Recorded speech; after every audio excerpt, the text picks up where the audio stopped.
سيدنا محمد وعلى آل محمد كما صليت على إبراهيم وعلى آل إبراهيم إنك حميد مجيد. اللهم بارك على محمد وعلى آل محمد كما باركت على إبراهيم وعلى آل إبراهيم إنك حميد مجيد.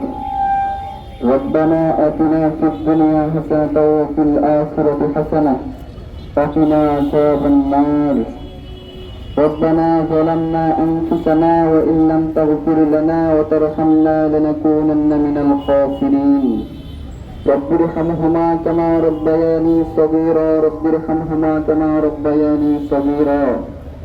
يا رحمن يا رحيم يا الله, আজকে আমরা যেই সময় আপনার দরবারে হাত তুলেছি মাবুদ, ঠিক সেই সময় বাংলাদেশে এমন একজন মানুষের জানাজাকে কেন্দ্র করে বিভিন্ন ধরনের রাষ্ট্রীয় পরিকল্পনা চলছে এবং এক শ্রেণীর মানুষ তাদেরকে ইতিহাসের কাঠগড়া থেকে ইতিহাসের মহানায়কে পরিণত করবার চেষ্টা করছে, যাদের হাতে অসংখ্য অগণিত হাজার হাজার মানুষ নিহত হয়েছেন এবং হাজার হাজার আমাদের মা বোনেরা ধর্ষিত হয়েছেন।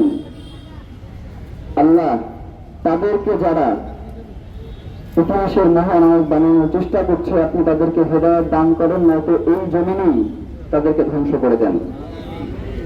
ইয়া আল্লাহ, মেহেরবানি করে রক্ষী বাহিনীর হাতে 30,000-এর অধিক যে সকল ভাই বোনেরা শহীদ হয়েছেন, আপনি তাদের শাহাদাতকে কবুল করে নেন এবং যে সকল মা বোনেরা ধর্ষণের শিকার হয়েছেন, শহীদ হয়েছেন, তাদেরকে আপনি কবুল করে নেন। ইয়া আল্লাহ, ইয়া রহমান ইয়া রহিম, এই রক্ষী বাহিনীর প্রেতাত্মা যারা বেঁচে আছে তাদেরকে আমরা যাতে আসামির কাঠগড়ায় দাঁড় করাইতে পারি, আপনি আমাদেরকে সেই তৌফিক দান করেন।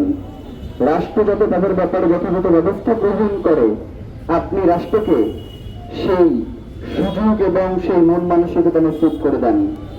ইয়া আল্লাহ, ইয়া রহমান ইয়া রহিম, এই বাংলাদেশে যারা ভোট চুরির রাজনীতি শুরু করেছে, এই বাংলাদেশে যারা সংবাদ মাধ্যমের উপর হস্তক্ষেপ করে বাংলাদেশের নাগরিক অধিকার থেকে বাংলাদেশের মানুষকে বঞ্চিত করেছে, এই বাংলাদেশে যারা প্রশাসনকে সর্বপ্রথম দলীয়করণ করেছে, এই বাংলাদেশে যারা তাদের রক্ষী বাহিনীর মাধ্যমে 30,000-এর অধিক মানুষকে নির্বিচারে হত্যা করেছে, এই বাংলাদেশে যারা গত 17 বছর ধরে গুম খুন হত্যার রাজনীতি করেছে, এই বাংলাদেশে যারা জুলাই অভ্যুত্থানে 1400 মানুষকে শহীদ করে দিয়েছে,